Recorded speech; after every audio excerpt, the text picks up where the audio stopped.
So real ఎస్టేట్లో అందరికీ invest చేయాలంటుంది sir. అందరికీ మీలాగా కోట్ల రూపాయలు అయితే ఉండవు. బేసిక్గా ఏంటంటే తక్కువ బడ్జెట్లోకి 20 లక్షలు 30 లక్షల నుండి కూడా ఇన్వెస్ట్ చేయాలనుకుంటారు. సో ఇలాంటి వాళ్ళకి రియల్ ఎస్టేట్ ఇన్వెస్ట్ చేయాలంటే అంటే కమర్షియల్ ప్రాపర్టీస్లో అలాంటి కమర్షియల్ ప్రాపర్టీస్లో ఇన్వెస్ట్ చేసే తక్కువ బడ్జెట్లోనే అప్రిషియేషన్ ఏ విధంగా ఉంటుంది, అసలుకి దీనివల్ల యూజ్ ఏంటంటే ఏం చెప్తారు? ఇది చాలా మంచి విషయం. 10 లక్షలు 5 లక్షలు పెట్టుకోవచ్చు, జనానికి తెలియదు. There is a concept called REIT, REIT, real estate investment trust. అది చాలాసార్లు మాట్లాడినట్టున్నాం, బట్ అగైన్ మీరు అడిగారు కాబట్టి చెప్తాను. ఇందులో ఏంటంటే అలాంటి వాళ్ళు మీరు చెప్పిన బాధ్యతలు 10 lakhs, 20 lakhs, 5 lakhs, 30 lakhs ఉన్న వాళ్ళు ఫ్లాట్ కొనుక్కోలేరు, కమర్షియల్ బిల్డింగ్ అంతకంటే కొనుక్కోలేరు. కానీ వాళ్ళకి సొంత ఇంటి కళ, నేను ఒక ఓనర్ అవ్వాలి, ఒక ఓనర్షిప్ రావాలనుకునే కళ అనేది ఉండడం సహజం. సో సొంత ఇంటి కళ నెరవేర్చడం. సో ఇక్కడ REIT అనే కాన్సెప్ట్లో ఏంటంటే పెద్ద పెద్ద బిల్డింగ్స్ ఉంటాయండి. సపోజ్ ఒక కమర్షియల్ బిల్డింగ్ ఉంది ఫైనాన్షియల్ డిస్ట్రిక్ట్లో, 10,000 square feet ఉంటుంది. Each square feet 20,000. ఎంత అయిందండి అది? 10,000 × 20,000, 20 కోట్లు రఫ్గా. 20 కోట్లు అక్కడ ఏం చేస్తుంటే 100 square feet అమ్మేస్తాడు ఒక్కొక్క మనిషికి. ఫ్లోర్ ఒకటి ఉంటుంది, మల్టిపుల్ ఓనర్స్ ఉంటారు. మీకు రిటర్న్స్ అంటారా, జనరల్గా 7-8% వస్తుంది, రెసిడెన్షియల్ కంటే ఎక్కువ వస్తుంది. అది ఏం చేస్తారంటే 5 సంవత్సరాల ప్రాజెక్ట్ ఉంటుంది. 5 సంవత్సరాల ప్రాజెక్ట్ ఉంటే మీకు మీ దగ్గర 10 లక్షలు ఉంది. So 50 square feet 100 square feet వస్తుంది మీ రేటు. ఆ బిల్డింగ్ కొన్ని 10,000 ఉంటాయి, కొన్ని 15, బిల్డింగ్ లొకేషన్ బట్టి, ఫ్లోర్ బట్టి. సో మీరు సపోజ్ ఒక 100 square feet 10,000 square feetలో 100 square feetకి నువ్వు ఓనర్, పార్ట్ ఓనర్. దాంట్లో అడ్వాంటేజ్ అంటే తక్కువ బడ్జెట్లో నీకు ఎక్కువ లాభాలు వస్తాయి. కానీ డిసడ్వాంటేజ్ వాడు కట్టలేదు అనుకో 5 సంవత్సరాల తర్వాత నువ్వు ఇరుక్కుంటావు. రెండోది మెయిన్ డిసడ్వాంటేజ్ అంటే నువ్వు అమ్ముకుంటే మొత్తం అందరూ అమ్మాలి. కొన్ని బిల్డర్స్ అంటే బైబ్యాక్ ఇండివిజువల్ యూనిట్స్ అంటాం, 100, 200, 300 square feet యూనిట్లు పెడతారు. నీకున్న 10, 20, 30 లక్షల బడ్జెట్ పెట్టి మీరు అవి తీసుకోవచ్చు.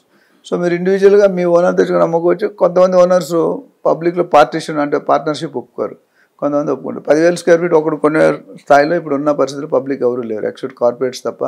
అంబానీ, అదానీ ఇలా అయితే తప్ప మామూలు మీరు మాలంటలు కొనుక్కోలేం. సో అది మాట దాని కాన్సెప్ట్. అంటే అందరూ ఇల్లీగల్ అంటే, బట్ 90% బాగానే ఉంది. కొద్దిగా చెక్ చేసుకో లీగాలిటీ. మాలాంటి రియల్ ఎస్టేట్ ప్రొఫెషనల్ కానీ లీగల్ లాయర్స్ కానీ మీరు చెక్ చేసుకుంటే ఆ బిల్డర్ బ్యాక్గ్రౌండ్, ఎన్ని సంవత్సరాలు ఉంటున్నాడు, ఎంతమంది ఎన్ని బిల్డింగ్లు కట్టాడు, అసలు రిటర్న్స్ ఇస్తున్నాడా లేదు. ఎవ్రీ మంత్ మన ఇవాళ మీరు డబ్బులు కడితే రేపటి నుండి మీకు ఇంట్రెస్ట్ పడిపోద్ది, కమిట్మెంట్ ఇస్తారు. ఎట్లా అంటే అందులో జనరల్ ఒక్కోసారి ఏమవుతుందంటే వాళ్ళు 100 రూపాయలు, ఒక 50 రూపాయలు స్క్వేర్ ఫీట్కి వస్తుంది అనుకుంటారు రెంట్. ఆ బిల్డింగ్ కట్టినప్పుడు, బిల్డింగ్ అయిపోయినప్పటికి 100 రూపాయలు, 50 రూపాయలు రాకపోవచ్చు, 40 రూపాయలు రావచ్చు, లేదా 70 రూపాయలు రావచ్చు. బిల్డర్ స్ట్రెంగ్త్ బట్టి 70 రూపాయలు ఇస్తే ఎక్కువ మనకి ఇస్తాడు, 40 రూపాయలు ఇస్తే తక్కువ కవర్ చేస్తాడు. అంటే మనకి మినిమం గ్యారంటీ MG అంటాం. అంటే మనం పెట్టిన డబ్బులకి 6-7-8% ఖచ్చితంగా వాడు ఏ రెంట్కి ఇచ్చుకున్నా మనకు అనవసరం, మన డబ్బులు అయితే వస్తాయి. అది ఒక విసురుబాటు చిన్న ఇన్వెస్టర్స్కి. అయితే నేను అన్నట్టు లీగల్గా బిల్డర్ బ్రాండ్ కానీ, వాడు బ్రాండ్ ఇన్ ద మార్కెట్ కానీ, క్వాలిటీ కానీ, డెలివరీ టైం కానీ, పర్మిషన్స్ కానీ ఇవన్నీ చూసుకొని పెట్టాలి. సో నా మొదటిసారి 2 సార్లు కొనుక్కుంటే కమర్షియల్ ఎక్కువ అవగాహన లేదు, చాలామందికి కమర్షియల్లో పెట్టరు. ఎందుకంటే పెద్ద సైజ్ ఉంటుంది. ఒక బిల్డింగ్ కొనాలనుకో జూబ్లీహిల్స్ 1000 గజాలు 5 ఫ్లోర్లు కడతారు, 30,000. ఎందుకని కమర్షియల్ ప్రాపర్టీలో ఇన్వెస్ట్ చేయడంలో చాలామంది వెనక తగ్గుతారు, అసలు అవగాహన లేకపోవడం వల్ల? చాలా మంది ఈ కాన్సెప్ట్స్ తెలియవండి. మార్కెట్లో లేటెస్ట్ వచ్చిన కాన్సెప్ట్ తెలియదు. ఇప్పుడు డబ్బున్న వాళ్ళు ఉంటారు, నీ దగ్గర నా దగ్గర ఎక్కువ ఉండవు. ఎవరైతే లైఫ్ ఫ్యాగెంట్ అంటే 60, 70, 80 సంవత్సరాలు ఉన్నాయో వాళ్ళ దగ్గర అమౌంట్ సమకూరుస్తుంది, ఎంట్లెన్స్ బిజినెస్ మ్యాన్ కాకుండా. సో అక్కడ ఏమవుతుందంటే కమర్షియల్లో పెట్టడానికి, ఇప్పుడు మీరు జూబ్లీహిల్స్లో కానీ బంజారాస్ కానీ కమర్షియల్ బిల్డింగ్ చూస్తే ఒక్కొక్క ఫ్లోర్ బయట 5,000 నుండి 10,000 స్క్వేర్ ఫీట్ ఉంటుంది. అంటే మినిమం 10 కోట్లు. ఒక్క ఫ్లోర్ కొనాలన్నా 10 కోట్లు. 10 కోట్లకు సంపాదించే వీరులు ఎంతమంది ఉన్నారు? లేరు. అందుకే అటువైపు మొగ్గు చూడరు. అట్లానే కొంతమంది రెసిడెన్షియల్ బిల్డింగ్స్ కమర్షియల్గా అమ్మేస్తారు. అది ఒక రేపొద్దు మున్సిపాలిటీ వచ్చి కూలగొడతాడు. చూసుకోవాలి. సో ఎక్కడైతే ప్రాఫిట్ ఉందో అక్కడ రిస్క్ కూడా ఉంటుంది.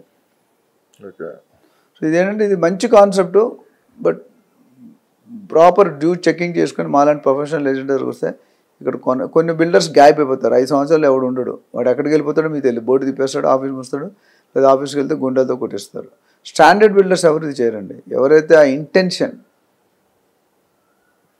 ఎవరైతే మీరు మొదట్లో కొనేసి డిస్కౌంట్ కూడా ఇస్తాడు ప్రీ లాంచ్ టైప్లో. మీరు ఇప్పుడు కొంటే 10,000, తర్వాత కొంటే 15,000 అంటే 50%. ఇంకా స్కీమ్స్ నడుస్తున్నాయా? నడుస్తున్నాయండి, చేసేవాళ్ళు. ఇప్పుడు నిన్నగా మొన్న కదా త్రిపుర, నిన్నగా మొన్న 1 వీక్ బ్యాక్ రివర్స్ అయింది. So basically owner may be good, owner మంచిగా ఒకసారి నేను కలిసాను, కానీ పరిస్థితులు